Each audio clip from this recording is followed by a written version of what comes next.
Hey guys, this is episode 4. Let's check out what's going on with the Substage of the DDKONG. One of the things that we wanted to do to keep up with current trends was utilize a Series Tunes 6th order bandpass enclosure. 6th order bandpass in a nutshell is a ported box inside a ported box. It's ported boxception. Ported boxception. We decided on 6 of our 9915 ESP series subs with enough power to push them, being 2 of our Z2C amplifiers. Z2Cs are clamping about 9,000 watts per amplifier, depending on frequency. For the enclosure, we went ahead and utilized some Baltic birch, 13-layer Baltic birch. The woofer baffle itself, I want to say it was 4 layers thick on the woofer baffle.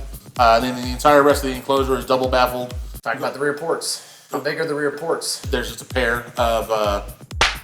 We actually stack fabbed all the rear ports together. We wanted to make sure that the port size was appropriate. Each of the rear ports is 8 and 9/16 inches in diameter on the inside. How long did you just have to sand before your fingerprints got worn off? Yes, many hours of sanding in order to achieve the finish that I was after, and then slicked up for reduction in port turbulence, things of that nature. Once it got there, the end product was perfectly functional and I was happy with it. The baffle itself is attached to the sides of the enclosure with angle iron, as well as a plethora of steel tubing used to stiffen the baffle, as well as the top and bottom of the enclosure itself. Here's Mason polishing his pole.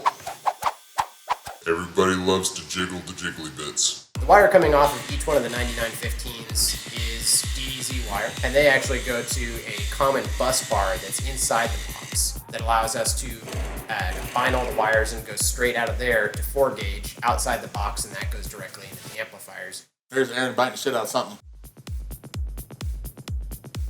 Sometimes you gotta strip a wire that way. The box itself is lined on 3 sides with infinity mirrors.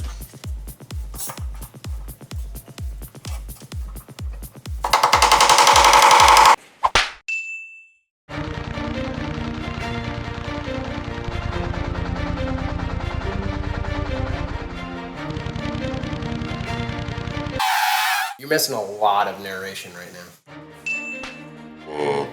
Loading all the subs in the enclosure took the better part of an afternoon with both me and Lewis doing it. One of the big challenges that we faced is we needed to make sure that the top chamber would be sealed off from the bottom chamber with the exception of the ports themselves. So inside the enclosure you can see that we have that giant tube steel brace. Well, we actually cut a hole in the top of that and the bottom section of it going through the enclosure so that we could run all of our power wire, or all of our subwoofer signal wires down through that pole, out through the pole in the bottom chamber, and then to the bus bars inside the bottom of the chamber. This, of course, being for the 2 inverted subs in the closure. The 99s, with the additional coil area of it being a 4-inch coil, did offer more surface area to help dissipate heat. Besides the fact that we decided to do composite cones on them, those subs are totally stock. They don't have any suspension mods, no special coils, that are only for us. Yeah, no team version. Yeah, those are straight up production models that any average Joe's gonna get. Fucking Mason, just fucking everything up. This is where he was constructing the actual platform that supports the front of the enclosure beyond the actual load floor, and also was what allowed us to secure the enclosure to the floor of the vehicle to make sure that it was secure and safe and would not shift. It also served as a bit of extra storage space for any bric-a-brac we may need to bring to a show, or wires that we were able to run through there. Again, manipulating the enclosure turned out to be a huge pain in the butt due to its excessive weight. The enclosure ended up being heavy enough that it needed to be loaded in via forklift. It ended up being 1,104 pounds. Yeah, it didn't matter how many of us there were. Moving 1,000 pounds of straight brick is not something that's super convenient to load into the back of a vehicle where there's no side space, so you can't just crawl in there along with the enclosure. Just in loading the enclosure in, before we started adding batteries and all of the extra amp rack and steel and everything that went into it, we lost a good 4 inches on the back suspension. But again, big thanks to the folks at Hellwig for helping the poor trucks suspend all of that weight in a manner that allowed us to still be able to move the vehicle. Thanks for tuning in, guys, and hopefully you can make it out this weekend to Austin, Texas to see the Custom Sounds Texas Heat Wave. If not, you know who you are.